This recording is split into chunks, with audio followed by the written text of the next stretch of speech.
O filme novo do Coringa é um dos temas mais pedidos da história desse canal.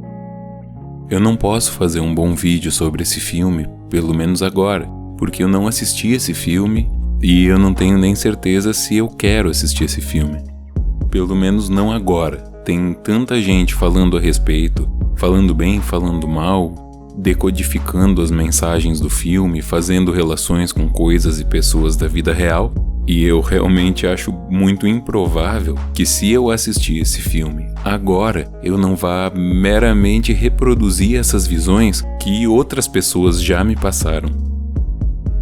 Agora, é inegável que o Coringa seja um personagem muito interessante.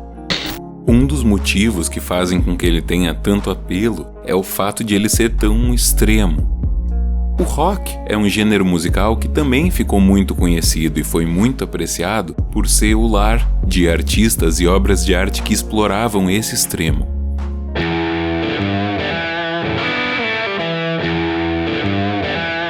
Um exemplo de artista do rock que bebia desses extremos, que se inspirava e experimentava esses extremos, era o Cazuza.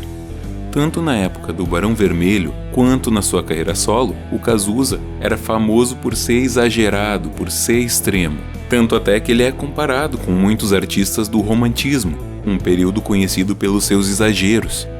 Curiosamente, os extremos do Coringa nunca me lembraram o Cazuza, mas me lembraram muito uma canção cantada pelo companheiro do Cazuza no Barão Vermelho, o Frejá.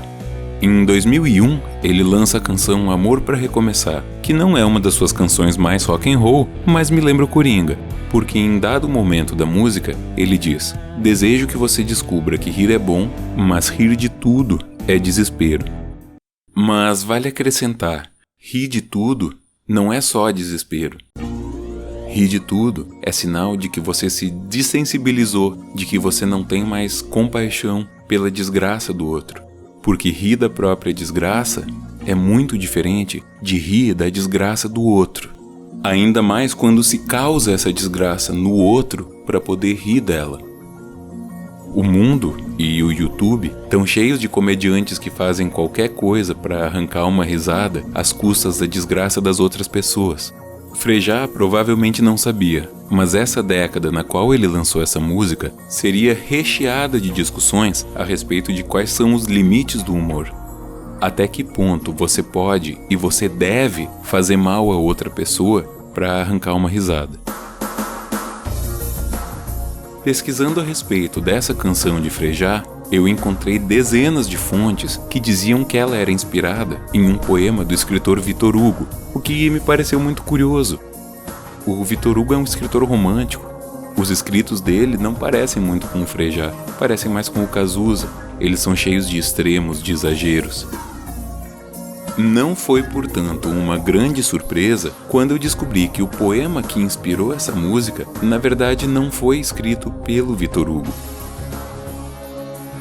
Uma outra coisa que aconteceu demais durante a década de 2000 foi que muitos textos circulassem pela internet sendo atribuídos a um autor que não era o verdadeiro autor desse texto. Um dos campeões disso foi o gaúcho Luiz Fernando Veríssimo, mas esse poema era de outro autor gaúcho. Era de Sérgio Jockmann e não de Victor Hugo. Há mais de 100 anos, um terceiro gaúcho faria o Brasil rir muito. Nas eleições de 1910, o militar Hermes da Fonseca, sobrinho do primeiro presidente do Brasil, o Deodoro da Fonseca, é eleito presidente em uma campanha contra Rui Barbosa, que, além de ser um grande intelectual, era um cara que já tinha experiência na vida política. A eleição foi regada de falsas esperanças, falso moralismo, voto de cabresto e nepotismo. E quando Hermes da Fonseca assume como presidente, ele não faz muita ideia do que fazer lá. E se revela um péssimo presidente, frustrando não só as pessoas que fizeram campanha por Rui Barbosa, mas também muitas das próprias pessoas que o apoiaram.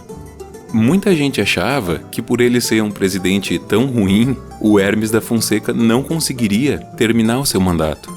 Mas conforme o tempo vai passando, muita gente vai percebendo que existia uma grande chance de ele de fato conseguir concluir o seu mandato.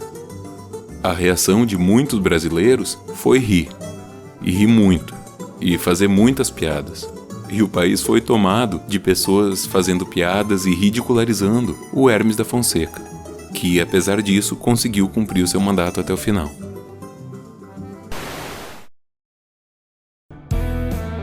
Apesar disso, a ideia de que rir de tudo é desespero tem um parentesco com algumas ideias de Victor Hugo, sobretudo no seu livro O Homem que Ri.